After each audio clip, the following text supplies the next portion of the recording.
So this cowboy walks in. Now, it's Montana, so some of them are actually cowboys, but there was a little something off about this one. Boots were a little bit too clean. The jeans were a bit too tight. And his hat didn't have a lick of dirt on it. So immediately I have questions. But he walks up to my desk. He's like, hey, I broke my phone. I need a new one, and I need it today. I don't know what you're going to have to do, but we have to have this fixed. And he pulls out a phone in a Ziploc bag, and the back is fully off of the phone. Now, I've seen a lot of phones in Ziploc bags. That actually is pretty common. But this one was sticky. So I open the Ziploc bag up, and the smell is just atrocious. I have no idea what it is, but now I don't want to touch it either. So I'm like, all right, in order to get you into a phone today, I got to get into your account. I need to know your information. What's your account PIN? And he looks at me, he's like, why would I know my account PIN? Because it's yours. Because you made this guy. But my bad. Yeah, anyways. So I need it to get into the account because the phone is in bits. He's like, well, why can't you just send it a text? The screen still works. I'm like, show me the screen working. So through the bag, I watch him press on this thing and the screen lights up. It's neon green. So works is a loose term, it turns out. It turns on, kinda-ish. And I'm like, oh yeah, that's not going to work. We have to accept the text message to get into it and everything.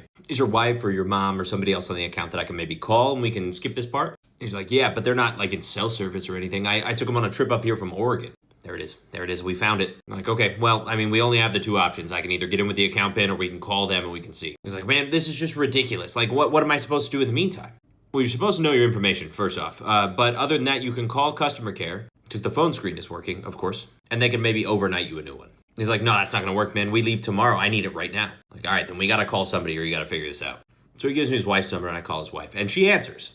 Shocker. And I'm like, hey, I'm here with your husband. Looks like he broke his phone. And she cuts me off and I'm not going to use his name. And she's like, is he playing cowboy again? Now, I don't have the phone on speakerphone, but I have one of the corded phones and I can tell that he can hear it because his face turned beet red. And I'm like, I don't know what happened. All I know is that it's a phone in a bag. It looks pretty busted. Can I text you and get into this account? She's like, you know what? Just put him on the phone.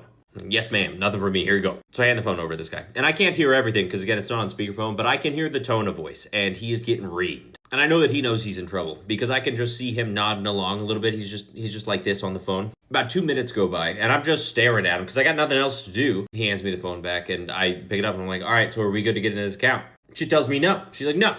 He gets to wait until we get home to get his phone. That's what he gets for being drunk out on horses in the middle of the day. Now, I work a commission job, so I was like, are you sure? Do you not want to do anything with this? But at this point, I'm more than okay with letting this walk out the door. She's like, nope, teach him a lesson. I'm like, all right, yes, ma'am, whatever you want. So I hang the phone up, and I'm like, hey, brother, we got nothing. She said no. And he's like, you're really just going to let her say no? I'm like, well, considering she's the only access we have into this account, yeah, she got all the power. So how'd you break your phone anyways? And he tells me that you went out on one of those guided horse tours, like one of the ones that you can pay for at a ranch. He got spooked the horse, phone fell out of his pocket, stomped on it. Now, he wouldn't tell me what he got spooked by, but based on his personality, it was like a gust of wind, maybe a jackrabbit.